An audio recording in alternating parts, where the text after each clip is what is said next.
আজকের রেসিপি বাটা মশলার সাথে দেশি মুরগি রান্না। একটা সময় ছিল মশলা পাটায় পিষে রান্না করা হতো, তবে আজকাল এই বাটা মশলার স্বাদটা রান্না থেকে হারিয়ে যাচ্ছে।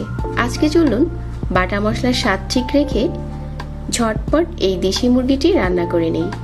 নতুনদের জন্য এই রান্নাটা খুব কাজে আসবে, আর অনেকের কাছে এই রান্নাটা খুব পরিচিত, তবু আমি আমার রেসিপিতে শেয়ার করলাম। একটা বাটিতে নিয়ে নিচ্ছি 1 চা চামচ জিরা, 1 টেবিল চামচ নিয়ে নিচ্ছি আস্ত ধনিয়া, 2 টুকরো নিয়ে নিচ্ছি আদা, আর 5 কোয়া নিয়ে নিচ্ছি রসুন, 2টার মতো পেঁয়াজ দিয়ে নিচ্ছি টুকরো করা, আর এখানে 3টার মতো দিয়ে দিলাম কাঁচামরিচ, আর 5টার মতো দিয়ে দিচ্ছি শুকনা মরিচ। তারপর এখানে 1/4 কাপ পানি দিয়ে দিচ্ছি, আর এটা আমি ব্লেন্ডারে পেস্ট করে নিচ্ছি। কেউ চাইলে পাটায়ও পিষে নিতে পারেন। তো আমার মশলাটা এখন রেডি হয়ে গেছে। আর আজকে চিকেন রান্না করার জন্য আমি এখানে 1.5 কেজি সাইজের একটা দেশি মুরগি নিয়েছি। আগে থেকে পরিষ্কার করে ধুয়ে নিয়েছি। তারপর এখন চলে যাচ্ছি রান্নাতে। চুলায় প্যান বসিয়ে এখানে 1/4 কাপ দিয়ে দিচ্ছি রান্নার রেগুলার তেল। তেলটা কিন্তু চাইলে আর একটু বাড়িয়ে নিতে পারেন।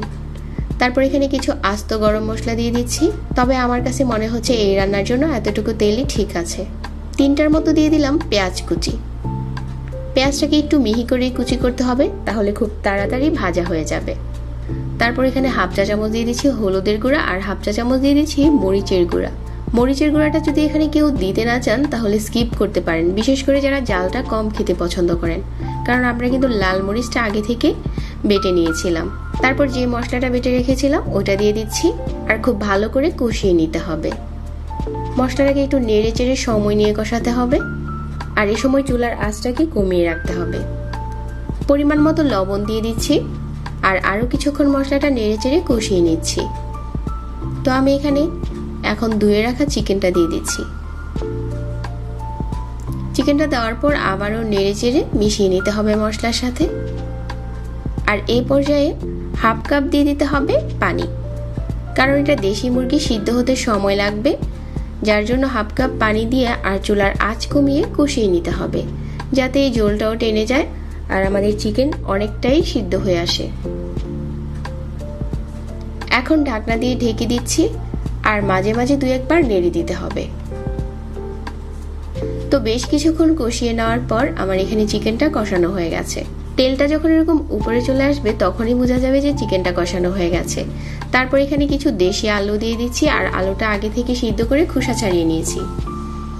আর এখানে ঝোলটা যেরকম খেতে চান ওরকম পানি দিয়ে দিবেন। আমি এখানে 1.5 কাপের মতো পানি দিয়েছি। তারপর ঢাকনা দিয়ে ঢেকে দিচ্ছি, আর আরো কিছুক্ষণ জাল করে নিচ্ছি। আরো কিছুক্ষণ জাল করে নিয়েছি, আর আমাদের দেশি মুরগি রান্না করা প্রায় শেষের দিকে। 3টার মতো কাঁচামরিচ উপরে দিয়ে দিচ্ছি, আর চুলাটাকে বন্ধ করে দিচ্ছি। এখন শুধু গরম গরম পরিবেশন করার পালা। তবে এই রান্নাটা খেতে কিন্তু একদমই বাটা মশলার একটা স্বাদ চলে আসবে। আশা করছি আজকের এই সহজ সিম্পল রেসিপিও ভালো লেগেছে। সবাইকে ধন্যবাদ জানাচ্ছি, আর আজকে এখানেই বিদায় নিচ্ছি। আল্লাহ হাফেজ।